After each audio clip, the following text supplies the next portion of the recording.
This is it, what? Fettuccine with the team, we getting lit. What? Got it rolled up, now who really tryna hit? One, puff, puff, then we pass. Then we pass. Then we pass. Hey. Hey, hey, hey. Hey. What do you say? Hey. What you got to say? We smoking on hey. In a minute, run about. Smoking on hey. Come on now. What you know about them harmonizers? See, y'all not understanding. You don't know about these harmonizers and Y'all not smarmonizers. understanding the full display The full display of what's that we putting on. the full era. It's a whole spectrum out here. You know what I'm saying? How you looking, man? What's going on? I think we good to go. I had a dream the other day that you was in the streets. Man. Yeah. What if I told you that not only am I in the streets, I'm in your dreams too? In the dreams? Also. Streets and dreams. Street dreams are made of these. Come on now. Right. Come on now. Exactly. Who am I to disagree? Everybody's looking for something. Come on now. It's your man EarthTone. And your man, the real Peasy, holding you down with the right dose of the highest notes. Only the high pitches. The highest notes, man. Quality over quantity. You know what I'm saying? That's how we giving it up out here. Yeah, man. Episode 77. We are in episode 77. Sim. You know what I'm saying? And as you can see, it's hoodie season. You already know. Hoodie season. Because when we in these streets, You know what I'm saying? so we have to dress appropriately. You feel me? So wait, you was in the dreams and the streets. I'm in the street dreams. Wow. I see how you giving it up. I'm in the dream street. Mm-hmm. I'm keeping the street dreaming. Okay. And I'm dreaming of the streets. I got you dreaming of the streets. And we color coordinating. Period. By accident. You know what I'm saying? You know what I'm saying? You already know. We out here. We out here with no stylists. We out. No stylists. I can shop so much. I can speak Italian. How we giving it up out here, man? Yo. What you doing? You taking them to the streets or what? What we doing? So check this out. We are back in the streets. It's been a minute. It has. Since we reported on the streets, because let it be known, you know what I'm saying, don't get it twisted. We always out here in these streets. But it's just, you know what I'm saying, it's a whole lot of facets to the situation anyway. So we want to bring you other things, but we're going to definitely always bring it back to where it all started. Full circle moment as we end the season for you. And truth be told, let's discuss it for a second. You know what I'm saying? The things that I'm discussing might pertain to you, have already passed, because we're filming this late October, because, you know, we still out in the streets. We got a lot of stuff going on. So we're filming this a little early. You know what I'm saying? So the things that I'm mentioning, you're watching this late in November. It's still October here. But we're going to go ahead and wrap it up neatly in a bow for you. And we're just going to make sure you kind of understand that, you know, the shit that's happening, been happening, and it's continuing to happen. And on top of that, I'm going to go ahead and give it to you real, because a lot of shit happened this year. Okay. It's been a busy year in these streets. Okay, well, go and give it to him. And I'm going to go ahead and give it to you like this. So, in October, because remember, you know, you're watching this in November, but we're still in October. But in October, one of the senators passed away, Senator Dianne Feinstein, at age 90, peacefully in her sleep, or whatever the case may be and shit. And they had to replace that senator. And wouldn't you know, they replaced the senator with the third black woman and first Q+ senator in the Senate. So that is LaFonza Butler, who was the senator of California. And she was sworn in by none other than the previous black senator of California, Kamala Harris, who is now the vice president, of course. So a full circle moment. Talk about full circle. You know what I'm saying? It was a beautiful thing. So shout out to LaFonza Butler Wow, okay. for stepping up to the plate. You know what I'm saying? But remind you that next year, 2024, is an election year. So she has to defend her seat against other candidates who have already announced that they're running for that same seat. It's 6 other people that are running for that same seat. So you would do your best and go and vote for her if you are in the state of California and you're voting for the senator and whatnot when the election comes through, when the Senate election happens, which is be the same day, election day, as the presidential election. So make sure if you live in California, you vote for LaFonza Butler to keep her seat. Otherwise, somebody else will get it. But for now, she has it. She is the replacement for Dianne Feinstein. So shout out to her. You already know what it is. Wayne Brady, shout out to him for coming out as just pansexual, just for the representation. Because, you know, we have a lot of brothers out here that need to see different ways that the LGBTQ spectrum can be portrayed in the media and whatnot. So shout out to Wayne Brady for, you know, coming out and, you know, representing as one should. You already know what it is.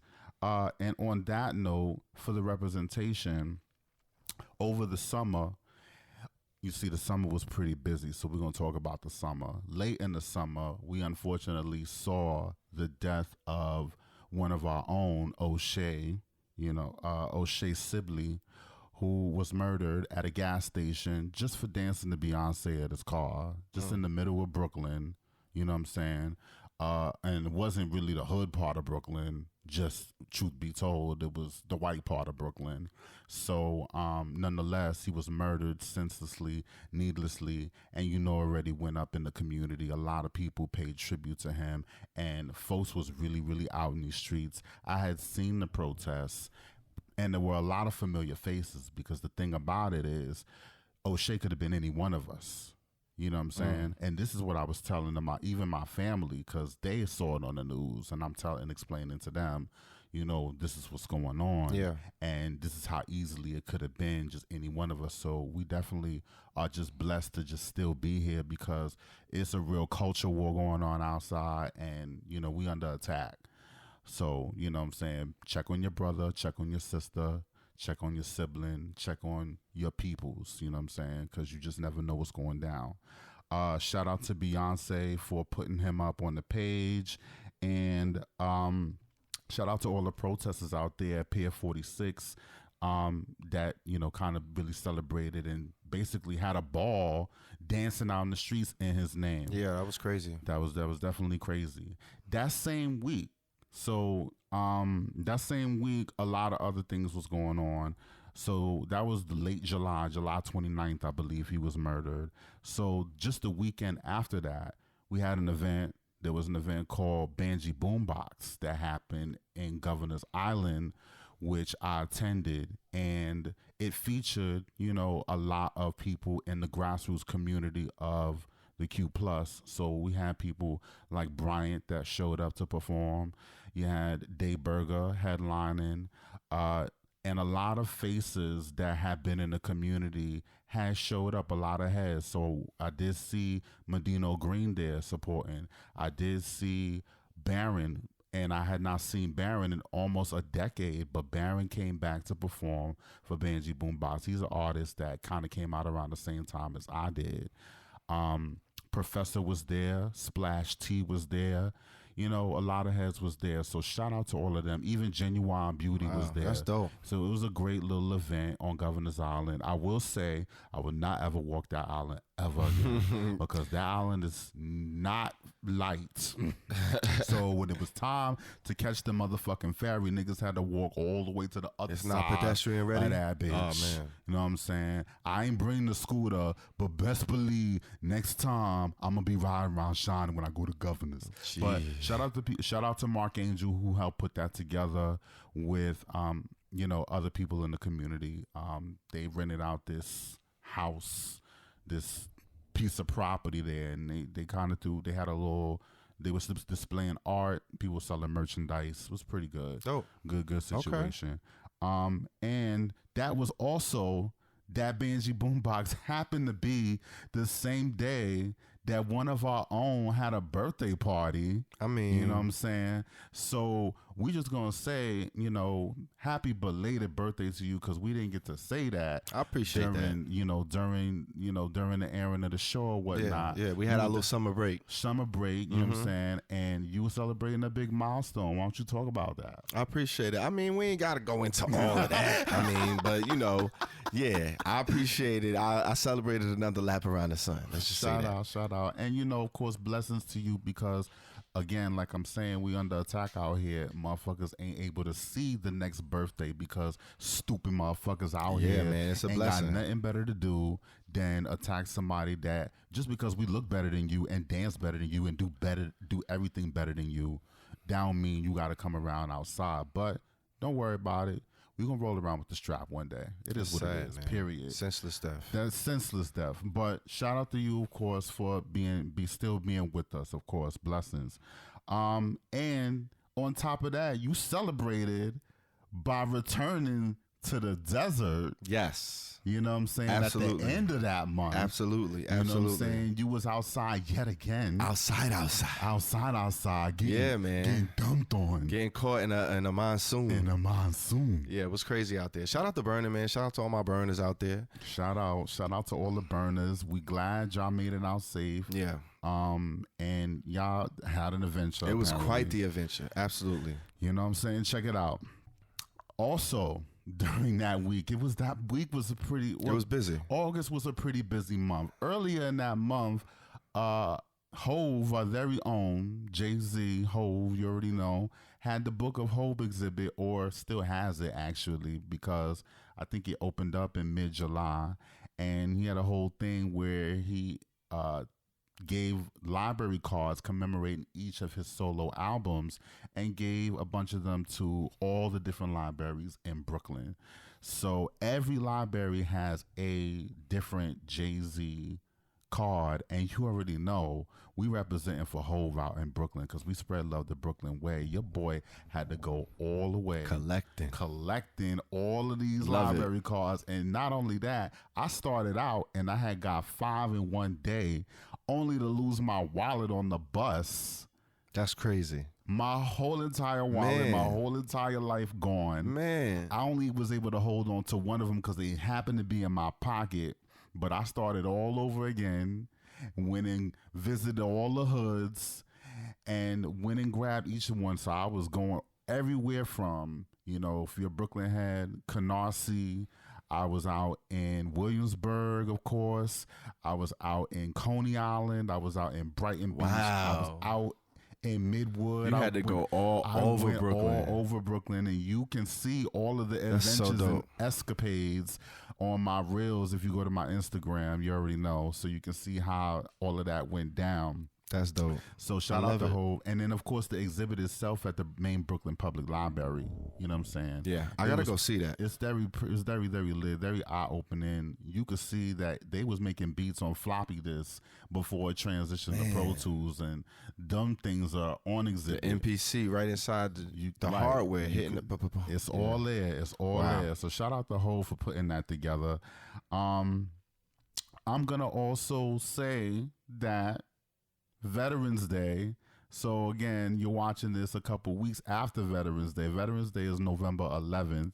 So every year, and this year, I'm on the parade for Wounded Warriors, an organization that pretty much, is like a community for veterans, offers them resources and all of that. So they led the parade this year, and your boy is already in it representing. So, you know what I'm saying? I definitely was proud. And not only that, it had been 20 years since I actually started my journey in the military, stepped on them yellow footprints and went through boot camp and all of that, and started that whole journey. It was 20 years ago in August. Wow. So time flies when you're having fun and looking good doing it. That's crazy. Shout out to you. Shout out. And last but not least, HTP, the Herbal Tea Podcast. Your boys are on syndication in Brick.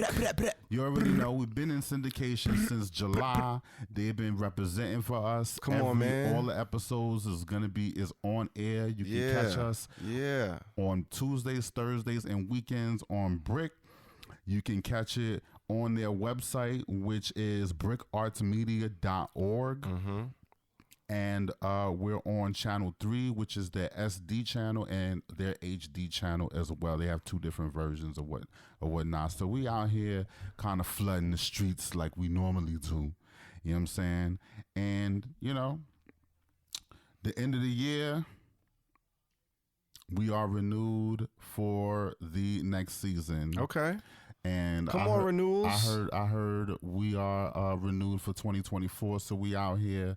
We're going to be out here on Brick. And, of course, we're coming back with the 5th season as well. The re-up, the 5th season. So that's how we doing it. Big things, Guan. And that is what's going on in these streets. Represent. Don't forget, you already know, holla at us. I love it.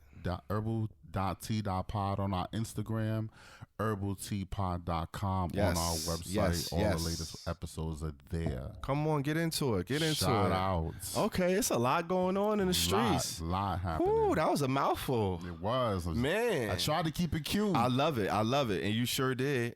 Yeah. You sure did. So, what we doing? All right, well, speaking of keeping it cute, you know what I'm saying? We're going to go ahead and slide over to the smoking session. In the smoking section. Come on now. I feel like we just had one of these, but it's been a minute, so it's time for a double up. It's been a minute. You know what I'm saying? I'm going to just double dip real quick. Let's do it. Take you there again.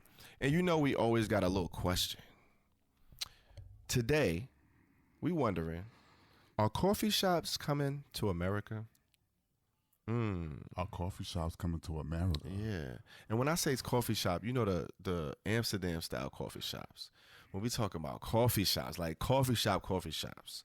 So speaking of Amsterdam, I went a few years ago. This was like in the mid-aughts. What started out was supposed to be a 30-person group. You know what I'm saying? Like a big group trip. Ended up only being 3 of us. Once we got there, got off the plane, got to the Netherlands, got to Amsterdam. We on a tram, which is like the little trolley joint connected to the rails on top of the street. All they got is bikes out there and trams. The cars, I don't know how the cars drive in the streets because the streets are not made for automobiles. It's mad narrow, and it's like 1 million cars out there on the street. I mean, 1 million bikes out there on the street at the same time. Like, bikes are everywhere. But the first thing we saw was this sign that said coffee shop. It was like a red and white sign. And we was like, oh, man, this is like a real Amsterdam coffee shop. We got to get off this tram. We going right in there. We had all these plans. We was going to see all these museums, all of these stops, all of these historic landmarks. We probably saw a couple of them, but it was by chance. All we did was go around to the different coffee shops. Wait a minute. So break it down. What's this coffee shop giving in So Amsterdam? a coffee shop is like, it's like you go into an actual bistro, like a top of the line Starbucks. Like if a Starbucks was a mom and pop, right? So you go in there, they got a little bar. You could get your little espressos, you get your little pastries, all that type stuff. But then they give you a laminated menu, and you can get a plethora of different types of strains of weed. So you come in there, you get your Bubba Kush, you get your Sour Diesel, you get all types of different. It's crazy. And you just look in there, you picking, and then you see people rolling up right at the bar, and they roll spliffs out there. So it's like they mixing the tobacco with the weed. Because we out there rolling, first of all, we brought a box of Dutches out there. We brought our own wraps because we knew we wasn't going to be able to find them out there. And we wasn't really rolling joints like that out there. So they roll joints, they roll spliffs, they sprinkle the tobacco, mix it with the weed. That's how they smoke it out there. We smoked a couple of those. We wasn't really jiving with it. We wanted our blunts. We rolled those. And we was out there with it. So we was bouncing around. We was collecting different strains. We was smoking all different types of weed. It was like moody out there. It was rainy. But long story short, the coffee shops, they're a vibe. So you could go in there. You don't have anything like that in the States where you could go in there, you could purchase food as well as purchase weed at the same time. The dispensaries, they're not allowed to serve ready-made hot meals. Like they can't do it right now. It's against the law. Right? Or you could go in there and get you a little CBD beverage or something like that. You're not going to get anything prepared, a meal. So that's what they're trying to bring to California, right? As of now, California's, you know, they like the trailblazers as far as the cannabis legalization, bringing bills to legislation. They recently passed a bill through that would allow these weed cafes, these weed dispensaries, to offer food and beverages to their patrons. So it's called the Assembly Bill 374 or AB 374. And, you know, talking about the cafes in Amsterdam, they have about 700 of them with 1.5 million visitors per year. So it's definitely bringing in a lot of revenue, a lot of business, definitely popular. I mean, who wouldn't want to go sit down, smoke their favorite strain, you know what I'm saying? Hit a bowl or two, smoke a joint or two, and be able to eat a little, eat a little muffin, a cupcake or something, have a little snickety snack. I think it's a vibe. I think it's about that time. And you figure California, the trailblazers, so that might mean something for us. But let's see how it's going, because right now, under current law, the weed lounges, they can't sell it, right? The most they can do, they allow for some of the lounges, it's like BYOF. Like, you could bring your own food. I thought it was bring your own friend. Well, you could bring your friend too. Y'all could both bring your friend. You can bring your friend. And we do this every week. Right. We could do, all of that. And then we could eat fried rice at the same time. But that's as far as it goes. You can't have them chef it up and order it and serve it to you. So the Democratic Assembly member Matt Haney, he actually introed the bill. He's arguing that the bill is an attempt to kind of, level the playing field for the highly regulated cannabis industry, who's trying to compete with the successful black market out there. Because, you buy it off the streets. That's kind of how we used to getting it regularly before everything was legalized, before all of these laws passed. Medical marijuana's kind of been a thing for a while, but now it's adult use recreational. But they still got to compete with the street. They don't have the same taxes, the same regulations. They're not paying all of these fines and these fees. You're getting it right from the source. So they got to compete with that. So they're saying, why not let these mom and pop cafes, these little weed lounges, have, expand their business, have serve food, bring in more patrons, bring in more visitors, more people that want to come to Cali and kind of, visit and take vacations and bring in the revenue for the city. Makes sense. You get the munchies after you smoke anyway, so why not combine the two things? So, feed me, I feed you. Period. That's how they feeling. But Governor Gavin Newsom, he wasn't hearing that. He wasn't trying to hear I that. don't get that guy. He wasn't How you progressive in one front, but you slow on the other? I don't understand this shit. He like, yeah, I hear all that. That's cute and all that. But nah, we're going to go ahead and veto this. I'm going to shut it down. He's saying it's not in line with the legislation for the, smoke-free workplace.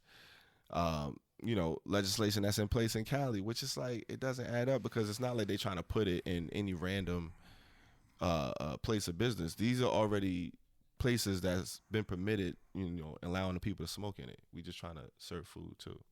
We already smoking here, so how we, I don't know, but it's not adding up. But that's what's going down. But Haney, he's not having it. He's, he's vowing to make edits to the bill, pass it through legislation again at the next session. So we'll see. You haven't heard the last of it. But what if it does pass? What if it does go through? Well, I'm pretty sure Senator Butler, maybe she has some thoughts on it. Maybe she agrees with it. So if the Californians vote for her this election season, these are the type of things that might be able to go in their favor. Just throwing that out there. Just don't leave that there. Listen, it's a lot going on, man. It's a lot going on. But yeah, so in New York, we don't even have, I don't think they have anything like the BYOF where you could even bring your own food. The dispensaries are just that. There's a lot of underground. There's a lot of people who kind of, they didn't wait for the licenses to be distributed. They kind of just jumped the gun. Yeah.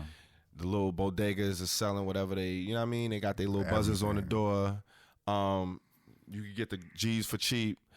And it's doing this thing right now until they start, shutting down and they figure out how to regulate but for right now, I think they said 215 of the licenses are out, distributed, but it's only 10 spots open, legal dispensaries. So they playing pretty slow. The lounges are already in play for what they call the Marijuana Regulation and Taxation Act that was passed in 2021. So that was already, baked into there that they're gonna have lounges, these weed lounges, where they're gonna have when they haven't figured out. So they still got to do all of that. And then are they gonna be allowed to serve food? Is it gonna be an extension of the dispensaries? How is that setup gonna go? So they still figuring out all that stuff. But Cali might be the ones to look at when it comes to how this is gonna play out as far as the government and them legalizing all of this. Let us eat and smoke our weed. Why we can't do it in the same spot? Put it in the casino.